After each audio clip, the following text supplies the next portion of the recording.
Salut à toi qui nous écoutes et bienvenue sur le podcast Axe Open, le podcast qui vous parle développement et nouvelles technologies. Le tout réalisé par une bande de techos. Allez, on y go. That's when I decided to hack you. Whoever's in control of the exit nodes is also in control of the Vous en voulez à la terre which entière, makes me à la société. J'emmerde la société. one in Je sais control. que vous avez beaucoup de raisons d'être en colère, mais ce n'est pas en refoulant toutes ces émotions à l'intérieur de vous que vous irez mieux. Salut, bienvenue à tous dans l'épisode 6 du podcast Axe Open. Alors aujourd'hui, on va parler des API de service. Avec moi aujourd'hui, du coup, comme à mon habitude, j'ai Philippe. Bonjour. Laurent. Bonjour à tous. Et petite surprise, il y a Greg qui nous fait l'immense honneur de revenir pour la deuxième fois consécutive. C'est trop. Bonjour à tous. Alors sans plus attendre, on va commencer avec la Minute Buzz. Alors la grosse info du jour, c'est que les géants du web, du coup on parle de Google, Facebook, Microsoft et Twitter, ils s'allient pour la portabilité des données autour d'un projet commun qui s'appelle Open Source Data Transfer. Alors qu'est-ce que vous pensez de cette initiative ? Greg, je sais que tu avais lu quelques articles là-dessus, du coup... Bon, rapidement, parce que parler j'ai l'impression que c'est surtout un effet d'annonce pour le moment. On va voir ce qui va sortir. Si c'est quelque chose qui sort et qui est concret, c'est plutôt intéressant parce que sur ce point-là, la RGPD demande de faire des choses. C'est pas très précis, c'est pas très spécifié. Donc c'est vrai que s'ils travaillent sur le sujet, pourquoi pas, mais à condition qu'ils sortent quelque chose de concret, que ce soit pas qu'un effet d'annonce. Ouais, après, clairement, à mon avis, ils n'ont pas pour objectif de fournir des API pour pouvoir partir de leur service facilement. Donc, je pense que ça va être un peu de la fumisterie quand même. Non, mais après, ça peut donner un cadre commun sur, Voilà. sur des bonnes pratiques, à supposer que ce soit suivi des faits, ce Ouais. qui n'est pas sûr du tout. Je suis pas sûr. Moi, peut-être qu'ils vont fournir une API pour passer de Google à Facebook, de Facebook à Google, mais je suis pas sûr que ce soit ouvert si facilement au reste du monde. Parce que du coup, ils ont donné des dates ou pas pour le projet, vous savez pas ? Ils ont J'ai juste pas fait un vu. effet Non, d'annonce pour l'instant moi et non puis... plus, j'ai pas vu. Ouais, Et pour puis on l'instant, verra. c'est le flou sidéral. Et ben encore un sujet à suivre alors. Du coup, nous on va passer au sujet du jour qui est un peu moins flou pour nous, en tout cas, c'est les API. Du coup, on va commencer par la traditionnelle définition de Wikipédia. Flo, c'est quoi une API ? Alors, une API, selon Wikipédia, est une interface de programmation applicative. Et donc, c'est un ensemble normalisé de classes, de méthodes ou de fonctions qui vont servir de façade par laquelle un logiciel va pouvoir offrir des services à d'autres logiciels. Donc, du coup, c'est assez flou comme définition, comme d'habitude. Concrètement, on va avoir des API de services plus orientés web service ou alors plutôt des API qui vont être des définitions de fonctionnalités, comme par exemple ça peut exister en Java via les JSR et compagnie. Ouais, l'idée, c'est vraiment d'offrir une fonctionnalité qu'on puisse appeler par quelqu'un d'autre et qui n'ait pas besoin de connaître l'implémentation, quoi. C'est un peu ça l'idée.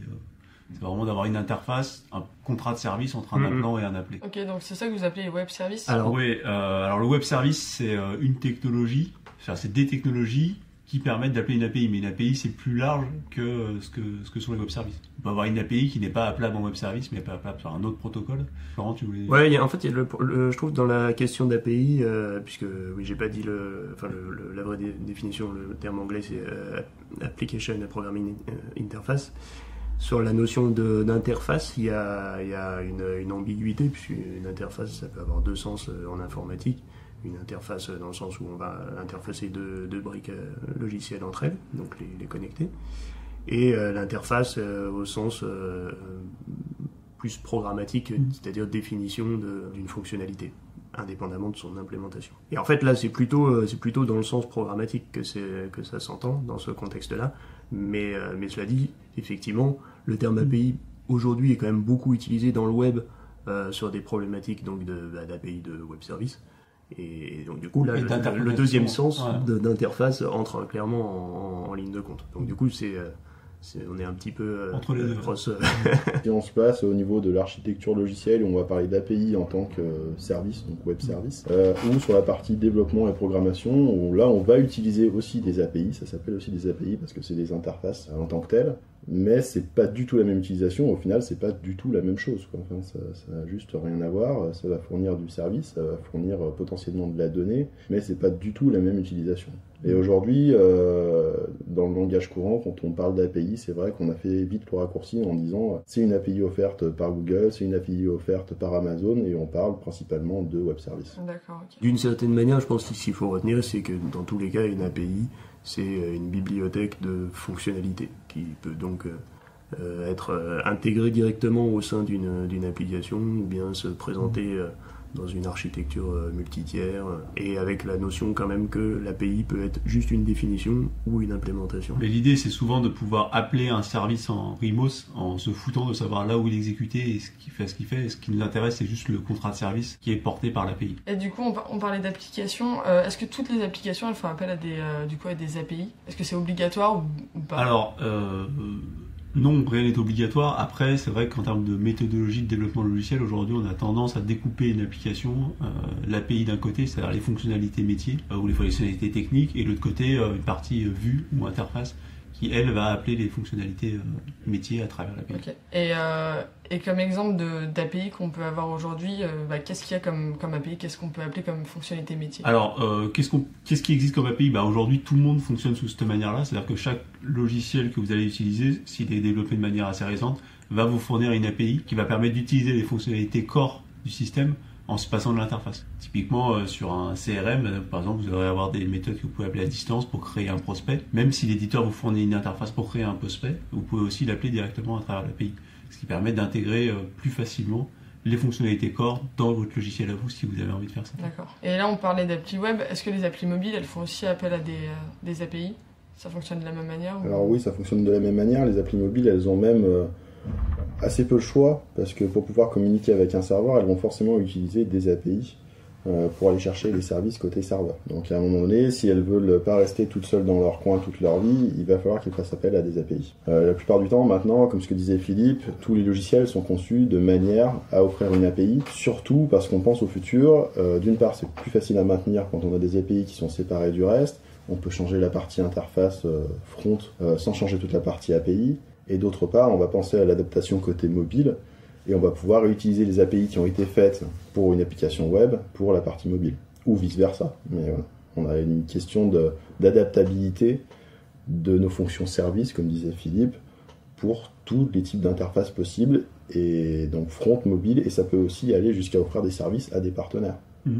C'est vrai que ça s'est beaucoup développé ces dernières années, en particulier avec l'émergence des frameworks front-end, puisque justement, comme dit Grégory, ça permet d'avoir une API unifiée, centralisée, qui est exploitée à la fois par éventuellement un site web et une application mobile. Et puis ça peut même de fait s'interfacer avec d'autres services, d'autres briques applicatives du même SI ou de tout à fait autre chose. Ok, du coup, quand on a une application, est-ce qu'on peut faire appel... déjà, est-ce que c'est nécessaire de développer sa propre API ou est-ce qu'on peut faire du coup appel à d'autres API? J'ai bien compris qu'on pouvait le faire. Est-ce que, du coup, on peut avoir les deux systèmes en un, en fait? Faire et appel à sa propre API On peut prendre par exemple l'exemple, je sais pas moi, si tu veux faire une carte de géolocalisation ou de positionner des éléments... un truc Google, hop, t'appelles l'API de Google, ce qui t'empêche pas d'avoir quand même ta propre API pour tout ce qui est spécifique à ton application. Et si tu veux mettre des paiements, typiquement, tu peux avoir une API de paiement que tu intègres. Et du coup, facialement, pour l'utilisateur final, c'est ton application, mais en fait, ça consomme tout un tas de services qui sont disponibles auprès des fournisseurs. Et on va forcément, admettons, j'ai une application, j'ai besoin de services uniques, je vais forcément devoir du coup développer ma propre API, ou comment dire?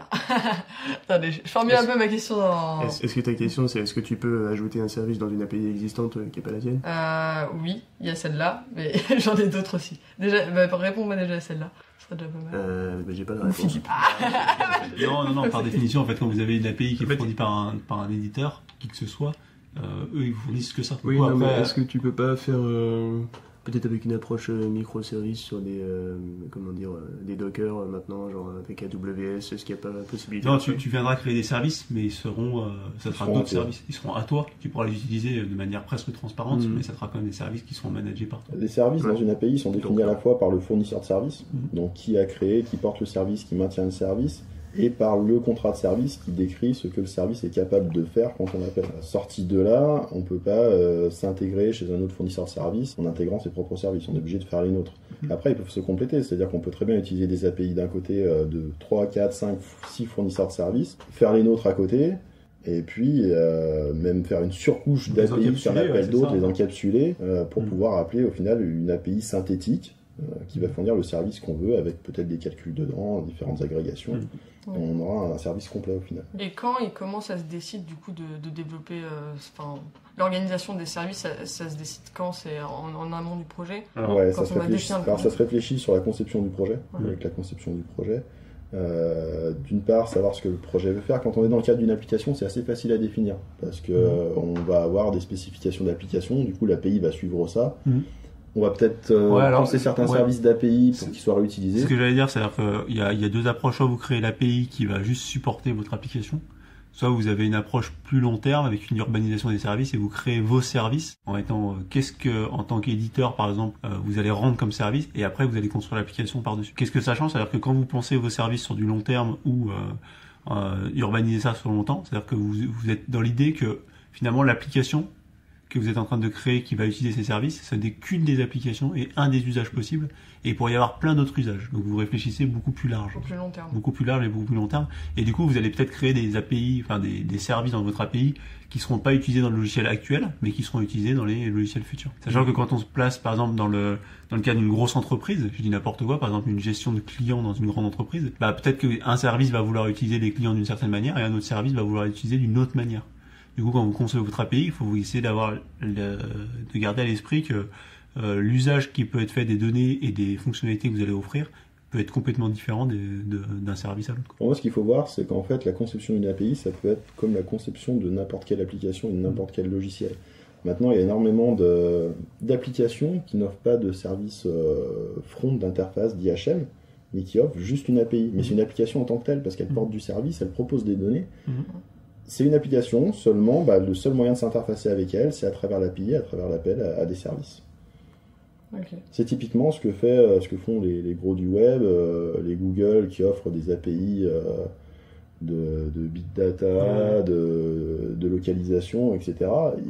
Alors, localisation c'est un mauvais exemple parce que Google fournit Maps par exemple à côté, mais ils fournissent aussi tout un tas d'API de localisation qui sont pensés que pour ça. Prenons l'exemple d'un traitement d'image. Vous avez sur Amazon des fonctionnalités qui permettent de convertir une image dans un autre format. Enfin, c'est juste une fonctionnalité qui vend en telle quelle et vous pouvez utiliser out of the box sur votre application pour convertir des images dans d'autres images. C'est ce type de choses. Et on parlait juste avant je refais un saut en arrière de conception d'API. Aujourd'hui, vous avez déjà conçu des API? Alors, c'est notre cœur de métier. Ouais, c'est ce que j'allais dire. Ouais. Question triviale. Non, toutes nos applications aujourd'hui sont découpées avec un front qui est quelle que soit la technologie et une API qui est le cœur de l'application là-dessus. Ok. Ouais. Et du coup, on parlait des langages et Enfin, Greg, tu disais, au final, une API, c'est un peu comme le développement d'une application. Sauf qu'une application, il y a des langages qui sont derrière. Une API, il y a un langage qui est derrière. Est-ce que c'est des requêtes? Oui, c'est vraiment la même chose. En fait, il n'y a pas un langage. Il n'y a pas un langage. Non, on peut le faire en n'importe quelle techno. Non, je veux dire, c'est que c'est les mêmes problématiques que pour n'importe quel autre logiciel. En fait, l'API, c'est juste on va dire le format du logiciel, mais les problématiques sont les mêmes. Donc, on a tous les langages à disposition, tous les langages back-end. Je vais relativiser un petit peu ça. On peut développer une API dans n'importe quel langage. Par contre, l'API, elle est définie par un contrat de service à la base. Ces contrats de service, il n'y a pas 12 000 langages pour les faire. Actuellement, pour porter des services de type service web, on va être soit sur des services REST, soit sur des services SOAP, il y en a encore qui existent.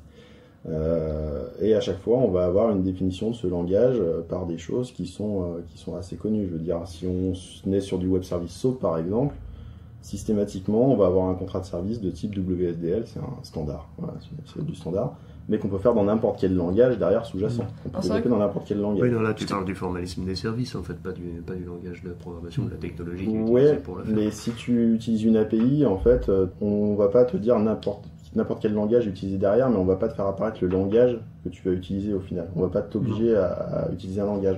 Par contre, on va t'obliger à utiliser un format. Et ce format, il va quand même falloir que tu l'adresses avec n'importe quel langage de ton choix, mais il va quand même falloir que tu l'adresses. Donc il n'y a pas de limitation en termes de technologie sous-jacente. Par contre, il y a une limitation en termes de contrat de service. Le fournisseur du service, il va vous dire, voilà comment je vous fournis le service, voilà ce qu'il faut appeler, voilà ce que je vais vous renvoyer.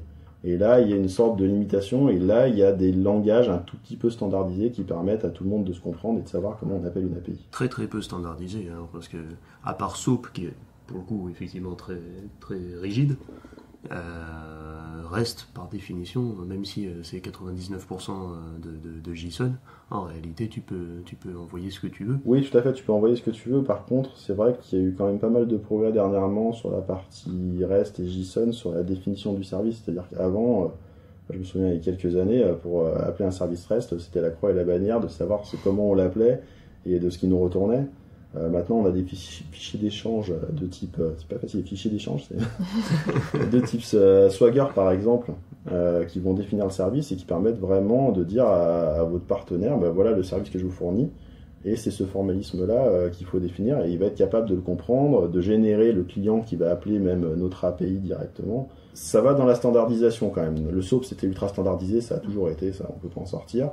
Le reste, effectivement, c'est beaucoup plus flexible, comme le dit Florent. Et maintenant, on a fait un step en avant et on arrive à se comprendre en plus de ça. Ok, parce que on n'avait pas évoqué jusqu'à maintenant ce sujet de l'API REST et de l'API SOAP, mais concrètement, l'API SOAP, c'est ce qui se faisait avant. Alors, ça, c'est un ancien... Pas du tout. Pas du tout.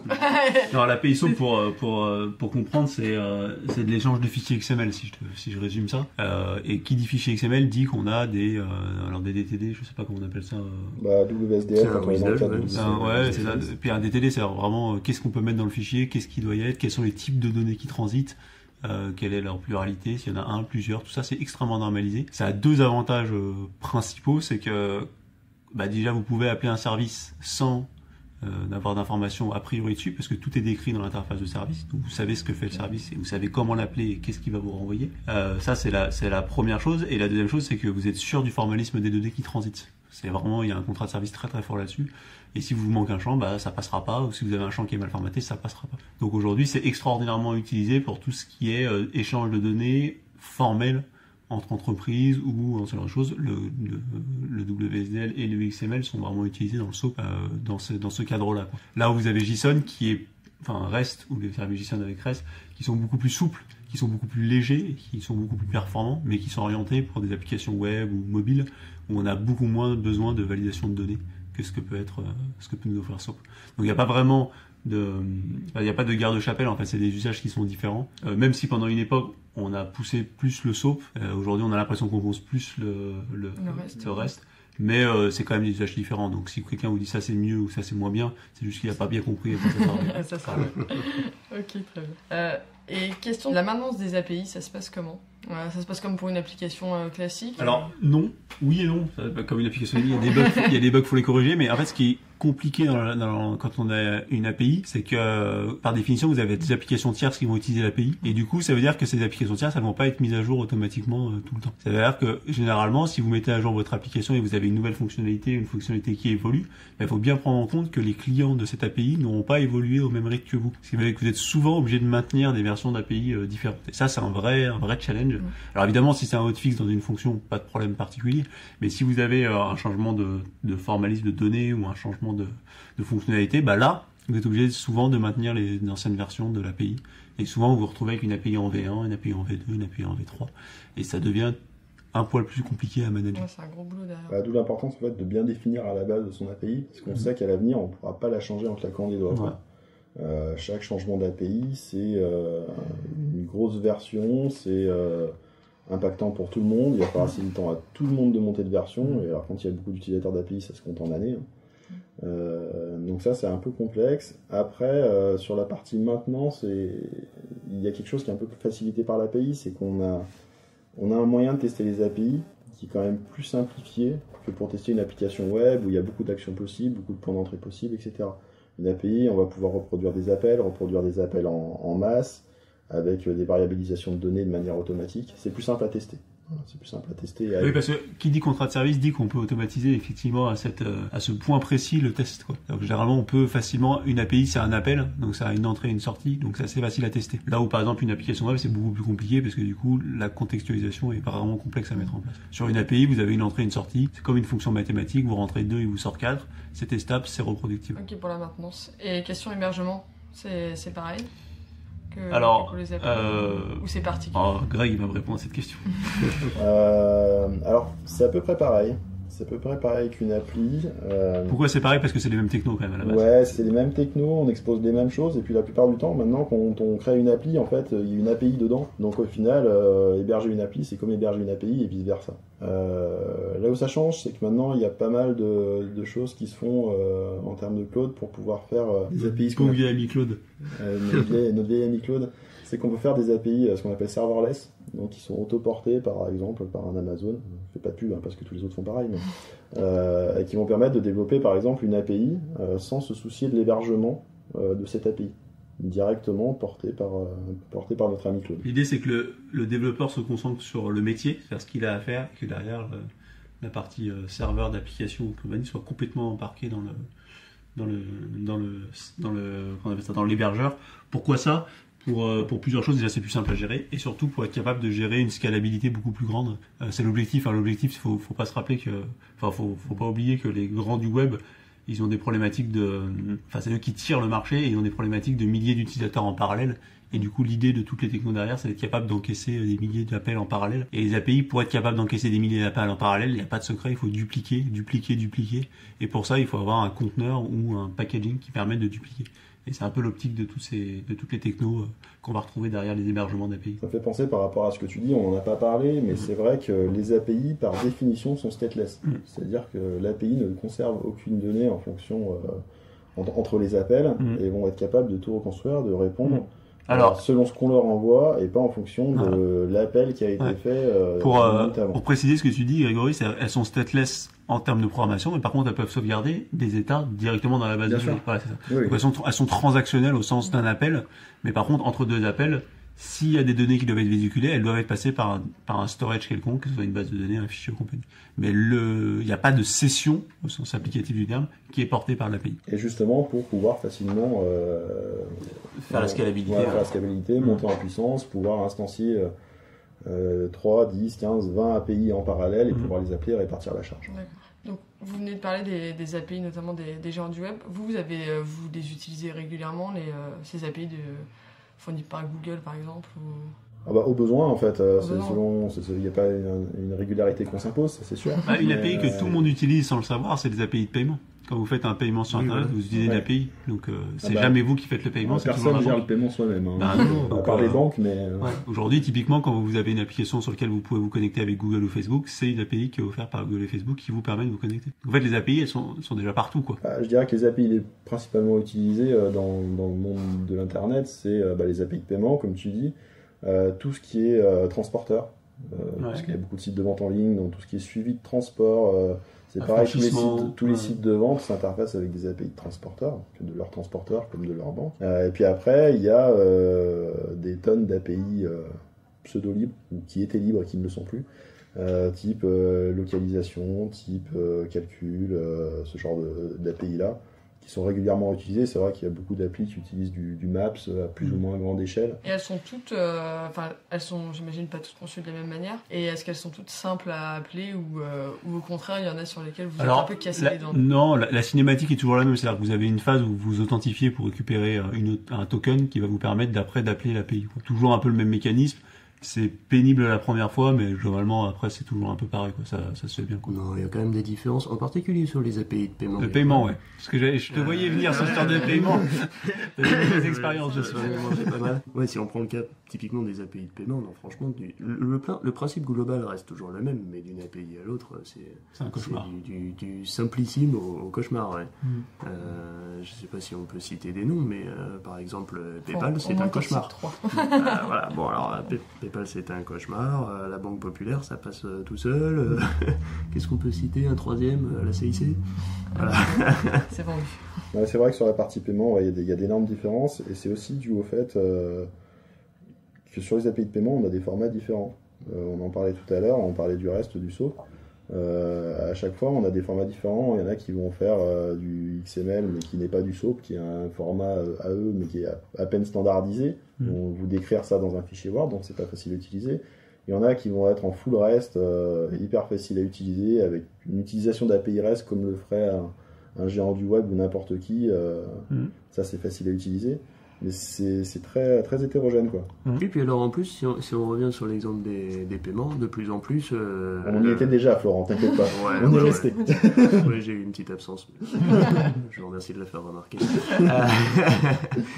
De plus en plus, la connexion à l'API est masquée parce que les éditeurs fournissent, je sais pas, par exemple, si on fait du Java, ils fournissent un petit jar pour avoir l'outil de connexion, et ce qui fait qu'en fait, on n'a pas à faire les appels soi-même, à coder l'appel à l'API soi-même, puisqu'en réalité, il peut se passer n'importe quoi derrière, on n'en sait absolument rien. C'est ça. Ouais. D'accord, donc juste tu cliques sur un bouton et c'est parti. Non, c'est c'est pas un peu simple plus que ça. compliqué que ça, mais... On le facture plus cher à nos clients, donc... Non, c'est compliqué. En gros, sur l'utilisation d'API, en fait, une fois qu'on a passé la phase authentification auprès de l'API, on peut tout faire. Ouais, alors la phase d'authentification, si vous êtes sur Amazon, c'est pas trivial, hein, par exemple. Ah non, mais sur Amazon, le haut de Google, une fois qu'on a passé cette étape-là, après on peut tout appeler, c'est bon, c'est porte ouverte. Et c'est vrai qu'on a, je sais pas si c'est dans le plan, je vais peut-être anticiper, mais on a parlé du paiement ou pas des API. Non, on n'a pas parlé. Du coup, il faut faire un petit aparté là-dessus, c'est que la majorité des API que vous allez utiliser, alors soit vous êtes sur un éditeur et vous payez un abonnement et vous avez tout, soit sinon beaucoup de services sont à l'usage. Et du coup, c'est en fonction du nombre d'appels que vous allez faire qui va être payé. Et c'est pour ça qu'ils sont souvent des authentifications qui sont assez fortes et compagnie, c'est parce que derrière eux, ils facturent ce que vous allez envoyer au nombre de données ou compagnie. Et en termes de coût, ça se mesure. C'est incalculable. C'est incalculable. Non, du temps, c'est compliqué. C'est difficile à calculer sans avoir l'application, sans avoir les appels aux API qui tournent déjà en prod pour arriver à mesurer combien il va y en avoir. Indépendamment de calculer sa propre volumétrie, calculer le coût à venir en partant d'une volumétrie donnée, des fois c'est impossible avec la tarification d'Amazon, franchement. Ah oui, non. Généralement, c'est pas trop cher, mais... Non, ça a l'air de pas être très cher, mais par contre, on n'a aucune idée de combien ça va coûter en réel avant d'avoir la facture.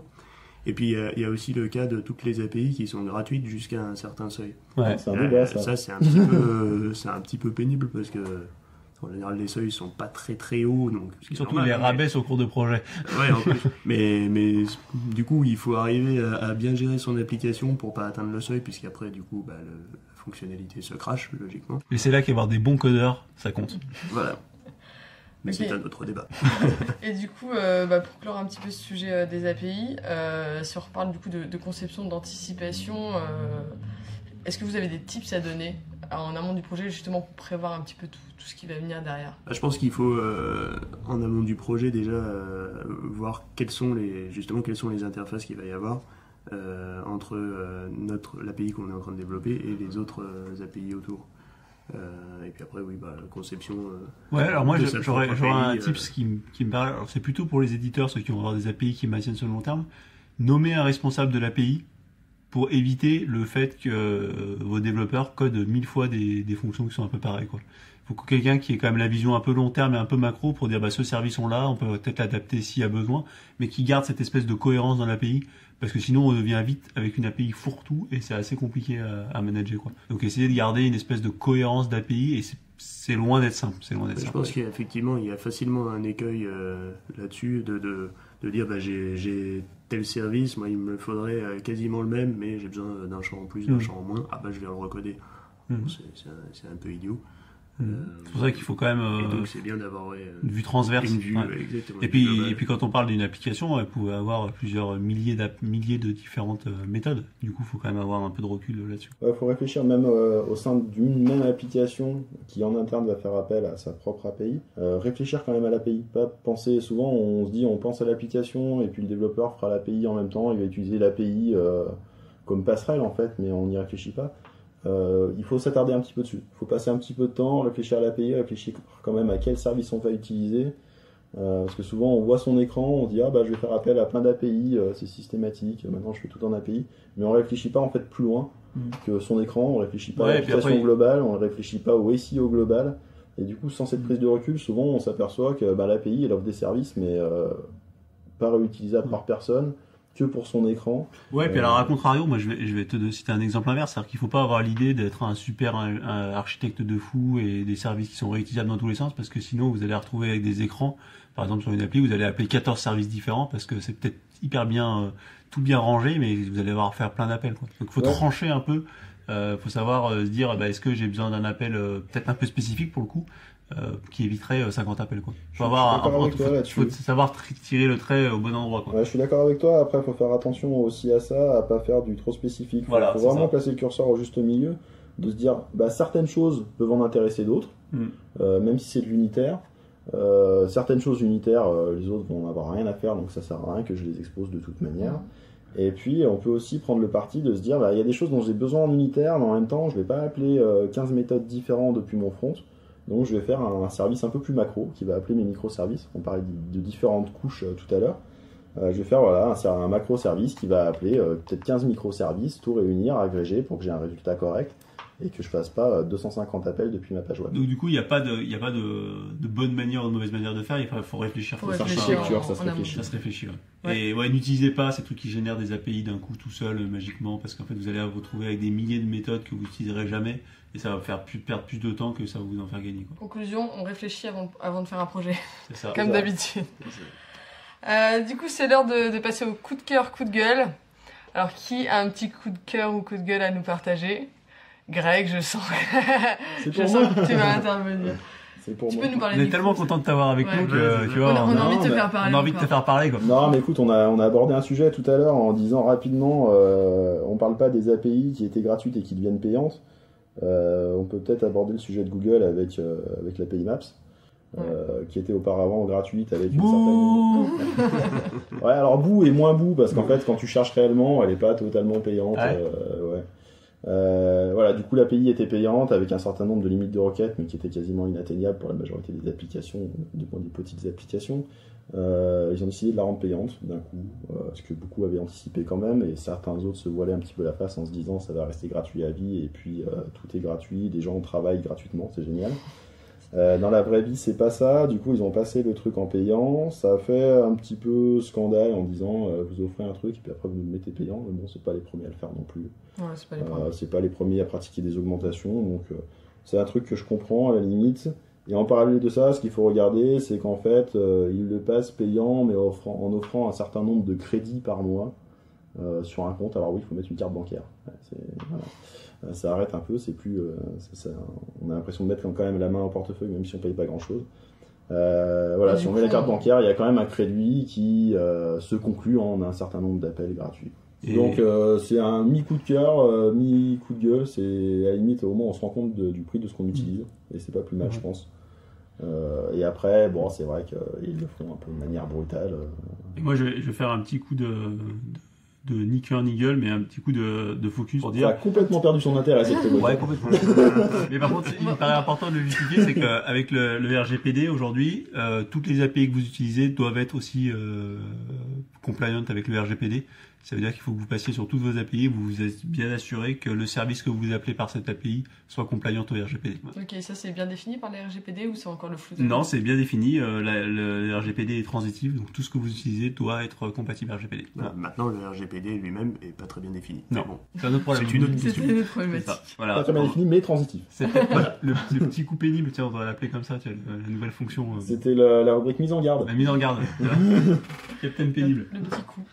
Ok, bon bah du coup merci à tous d'avoir participé au podcast et merci aux éditeurs de nous avoir écoutés. Pensez bien à vous abonner pour nous suivre pour la suite. A plus tout le monde, salut. Salut.